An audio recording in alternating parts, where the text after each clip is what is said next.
पर हो रही महत्वपूर्ण चर्चा में भाग लेने का अवसर दिया। हम अपनी पार्टी लोक जनशक्ति पार्टी अपने नेता राष्ट्रीय अध्यक्ष श्री चिराग पासवान जी और समस्तीपुर की देवतुल्य जनता की ओर से इस वित्त विधेयक का समर्थन करते हैं। महोदय, एक बेहद सुखद और पवित्र संयोग है कि आज देश भर में नवरात्र का पावन पर्व मनाया जा रहा है, जिसमें हम माँ दुर्गा के 9 रूपों की आराधना करते हैं। और नारी शक्ति, ये सदन गवाह है कि नारी शक्ति का जो स्वर्णिम कालखंड है वो अभी हमारे देश में चल रहा है, जहां एक और सर्वोच्च संवैधानिक पद पर एक महिला विराजमान है जो इस देश की दिशा और दशा तय कर रही है। वहीं दूसरी ओर हमारी माननीय वित्त मंत्री निर्मला सीतारमण जी अपनी नीतियों से इस देश की नीयत को तय कर रही है। एक छोटे से ग्रामीण क्षेत्र से माताओं बहनों के आशीर्वाद से एक युवा महिला सांसद अपनी आवाज़ को इस सदन में बुलंद कर रही है, और वहीं पे जितनी भी हमारी माताएं बहनें हैं उनके आशीर्वाद से और जो सरकार जो है जितनी भी महिला है उनके सशक्तिकरण से स्वयं सहायता समूह जो समाज में महिलाओं को ग्रोथ इंजन बना रहा है, उसके विमेन लीडर्स को ग्रामीण क्षेत्रों में डेवलप कर रहा है। ये सबसे ये समझ में आता है कि हमारे देश में जो विमेन लेड डेवलपमेंट है उसका सही परिणाम आज देखने को मिल रहा है। आचार्य चाणक्य ने अर्थशास्त्र में एक श्लोक लिखा था, प्रजा सुखे सुखम राज्य प्रजा नाम तु हिते हितम आत्मप्रियम हितम राज्य प्रजा नाम तु हितम प्रियम। इसका अर्थ है कि नेता का जो सुख है वो प्रजा के सुख में ही निहित होना चाहिए और प्रजा के हित में ही उसे अपनी हित को देखना चाहिए। अगर इस श्लोक को आज इस देश में कोई सार्थक कर रहा है तो वो हमारे यशस्वी प्रधानमंत्री श्री नरेंद्र मोदी जी हैं, जो अपनी योजना से इस देश के गरीब, वंचित और शोषित समाज को मुख्य धारा से जोड़ने का काम कर रहे हैं। आचार्य चाणक्य ने राजधर्म की बात की थी और राजधर्म का असली अर्थ है सबका साथ, सबका विकास, सबका विश्वास और सबका प्रयास। और इसी विचारधारा के साथ पिछले 11 वर्षों से हमारी सरकार काम कर रही है। ये साल का बजट और ये वित्त विधेयक सिर्फ कुछ आंकड़े नहीं है या पन्नों का दस्तावेज नहीं है, ये एक आईना है जिसमें हमें एक विकसित भारत, सशक्त भारत और समृद्ध भारत दिखता है। ये आईना है जिसमें हमें बाबा साहब डॉक्टर भीमराव अंबेडकर के समावेशी सोच को देखने को मिलता है। ये एक आईना है जिसमें हम भारत रत्न जननायक कर्पूरी ठाकुर जी के सामाजिक न्याय को देख सकते हैं। ये आईना है जिसमें हम युवाओं की प्रतिभा को देख सकते हैं। ये आईना है जिसमें हम अपने सेना के अदम्य शौर्य को देख सकते हैं। ये आईना है जिसमें हम सरकार की प्रतिबद्धता को देख सकते हैं, जो इतने जियोपॉलिटिकल तनाव के बावजूद भी हमारे देश की जो अर्थव्यवस्था है वो आज फास्टेस्ट ग्रोइंग इकोनॉमी है और अर्थव्यवस्था इतने टर्मोइल सिचुएशन में भी मजबूत है। लेकिन विडंबना देखिए महोदय, जिस आईने में हमें विकास और विश्वास दोनों ही दिख रहा है उसमें विपक्ष को कुछ नहीं दिख रहा। इनके विरोध पे एक मशहूर शायरी याद आता है, नाजो अंदाज से कहते हैं कि जीना होगा, जहर भी देते हैं तो कहते हैं पीना होगा, जब मैं पीता हूँ तो कहते हैं मरता ही नहीं, और जब मैं मरता हूँ तो कहते हैं कि जीना होगा। ये विपक्ष जो है अपने नाजो अंदाज में रोज झूठ, फरेब और अफवाह का जहर इस देश को पिलाने का प्रयास करती है, पर ये जानते ही नहीं है कि देश इनके नकारात्मक राजनीति को बहुत साल पहले ही इनकार कर दिया है। इस शेर में विपक्ष का पूरा सियासी चरित्र देखने को मिलता है। यहाँ पे बड़ी बड़ी संस्थानें हैं, IMF है, OECD है, जो भारत की ओर उम्मीद से देखती है और भारत को एक ब्राइट स्पॉट मानती है। पर हमारे विपक्ष के कुछ विद्वान हैं जिनको इस पूरे विकास में कुछ दिखता ही नहीं और वो हमेशा कहते हैं कि India is a dead economy.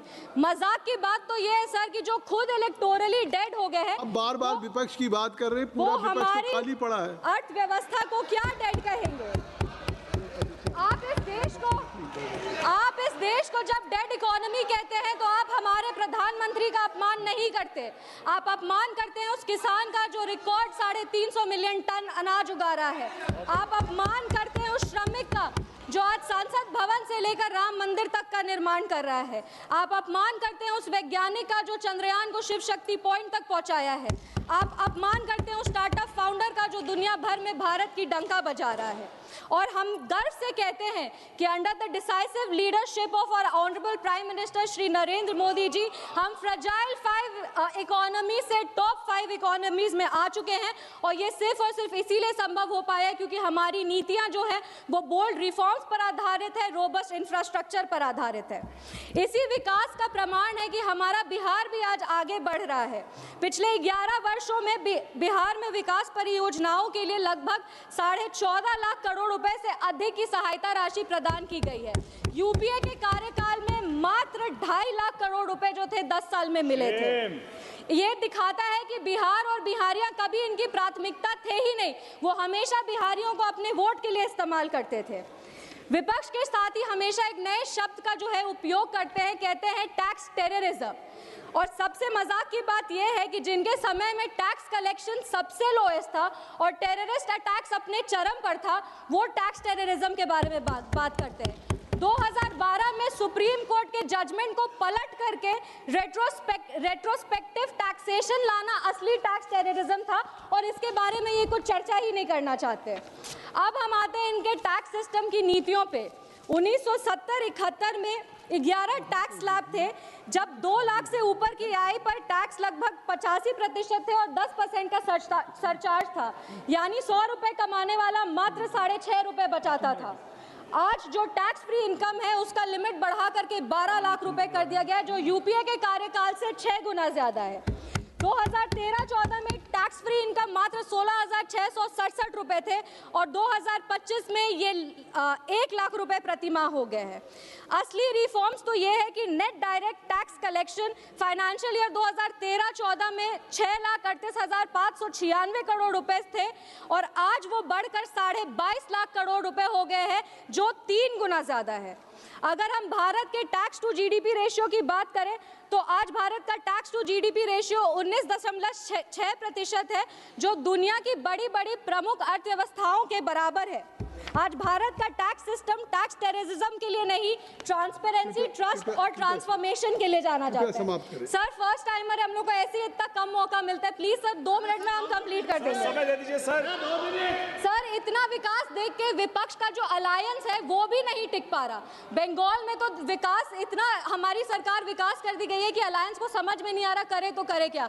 Bengal में इनका क्या हाल हो रहा वो तो हम लोग देखें, और बिहार में जो हाल इनका हुआ है, कांग्रेस पार्टी को कुछ साल बाद लालटेन लेकर के बिहार में खोजना पड़ेगा।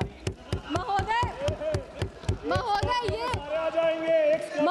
ये विधेयक ग्रामीण उद्यमिता का भी एक नया सवेरा लेकर आया है। 2013-14 में कृषि का बजट मात्र 27,663 करोड़ रुपए थे, आज वो 5 गुना बढ़कर 1,40,528 करोड़ रुपए हो गए हैं। पर दुख की बात यह है कि इतने विकास के बाद भी ये अपने तुष्टीकरण और गंदी राजनीति के वजह से नाम की राजनीति करते हैं, जिसमें प्रभु श्री राम का नाम लेते ही विचलित हो जाते हैं। सर 2 मिनट में हम वाइंड अप कर रहे हैं। थोड़ा समय और। हमारी सरकार जिस लगन, जिस सेवा भाव और जिस दृढ़ निश्चय से काम करती है उसे हम राम राज्य कहते हैं। राम राज्य सिर्फ विपक्ष को लगता है कि राम राज्य एक धार्मिक शब्द है, पर वो जानते ही नहीं कि राम राज्य पूजा की पद्धति नहीं बल्कि शासन की प्रतिबद्धता है। राम राज्य का अर्थ है समाज के अंतिम व्यक्ति का उदय होना। सर 1 मिनट, समाज के अंतिम व्यक्ति का उदय होना। सर आप बार बार मेरा, अभी हम बस 2 मिनट में इसको समाप्त कर रहे हैं। ये गोस्वामी तुलसीदास जी ने राम राज्य की परिभाषा दी थी, दैहिक दैविक भौतिक तापा राम काज कहूँ नहीं व्यापा। एक ऐसे व्यवस्था का निर्माण होना चाहिए जहाँ किसी भी इंसान को शारीरिक, मानसिक या आर्थिक तनाव नहीं हो। ये विधेयक प्रमाण है कि हमारी सरकार नेक्स्ट इलेक्शन के लिए नहीं, नेक्स्ट जनरेशन के लिए काम करती है। इस नेक्स्ट जनरेशन को प्रोत्साहित करने के लिए अंत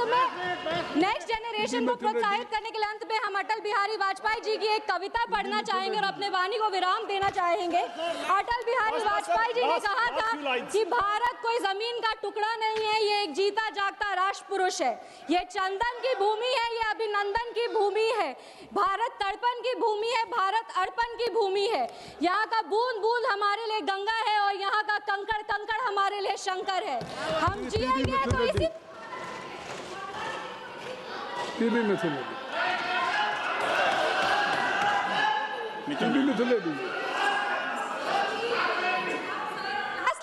1 मिनट हम जिएंगे तो इसी भारत के लिए और मरेंगे तो इसी भारत के लिए, और मरने के बाद गंगा में बहती हमारी अस्थियों को कोई कान लगाकर सुनेगा तो उसे सिर सुनाई देगा, भारत माता की जय। बहुत बहुत